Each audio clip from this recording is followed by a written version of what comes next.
आप सभी का एक बार फिर स्वागत है SPN9 के इस खास कार्यक्रम में और मैं हूं आपके साथ फरहान। यदि कोई गैर सत्ताधारी, चाहे वह किसी राजनीतिक पार्टी का व्यक्ति हो या ना हो, सत्ता में कोई रुचि रखता हो या ना रखता हो, लेकिन देश के लिए कुछ ना कुछ अच्छा करना चाहता है तो सत्ताधारी दल को उसकी बात सुननी चाहिए, उसकी दी हुई सलाहें मान लेनी चाहिए, उसका कम से कम एक प्रैक्टिकल तो प्रयोग तो करना ही चाहिए। और जब वही कोई सलाह नोबेल पुरस्कार विजेता दे रहा हो तब तो उसकी सलाह में बिल्कुल ध्यान देना चाहिए। रघुराम राजन गवर्नर थे, उनको दोबारा गवर्नर बनाया जा सकता था लेकिन नहीं बनाया गया। वह तो किसी राजनीतिक दल से जुड़े हुए नहीं थे।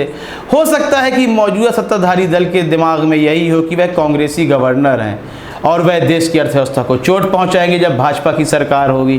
खैर, ये सब अलग बातें हैं, लेकिन इन्हीं बातों के बीच में हम बात कर रहे हैं महान नोबेल पुरस्कार विजेता, महान अर्थशास्त्री भारतीय हैं अभिजीत बनर्जी की। उन्होंने जब लॉकडाउन चल रहा था, इसी बीच एक सलाह दी थी कि लॉकडाउन खत्म होने तक कम से कम एक भारतीय के हाथ में 10 से 15 हज़ार रुपए होने चाहिए। सरकार कहीं ना कहीं इस पर संज्ञान भी लेती है, 20 लाख करोड़ का एक पैकेज भी घोषित करती है, लेकिन वह नाकाफी नजर आ रहा है या उस योजना में ही कुछ ना कुछ कमियां हैं।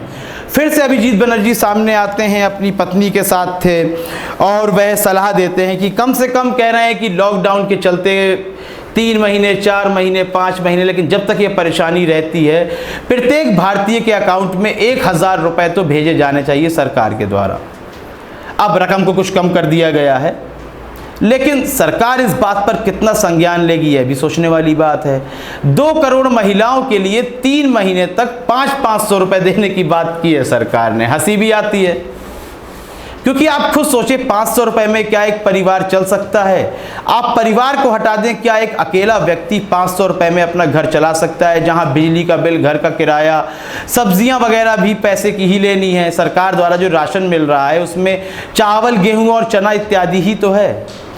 तो यहाँ पर अभिजीत बनर्जी फिर सलाह देते हुए नजर आ रहे हैं, लेकिन क्या प्रधानमंत्री मोदी या उनकी कैबिनेट उनकी इस बात पर संज्ञान लेगी?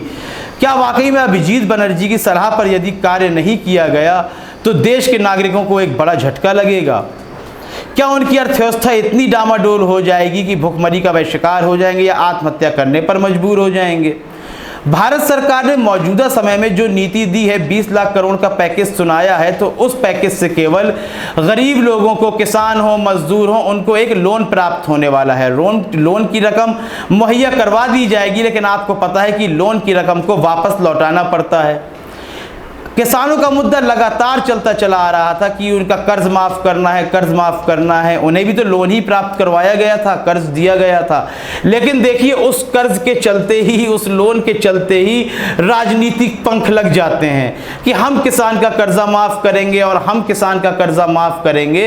यह कहते हुए राजनीतिक दल सत्ता पर बैठना चाहते हैं, उस पर आसीन होना चाहते हैं।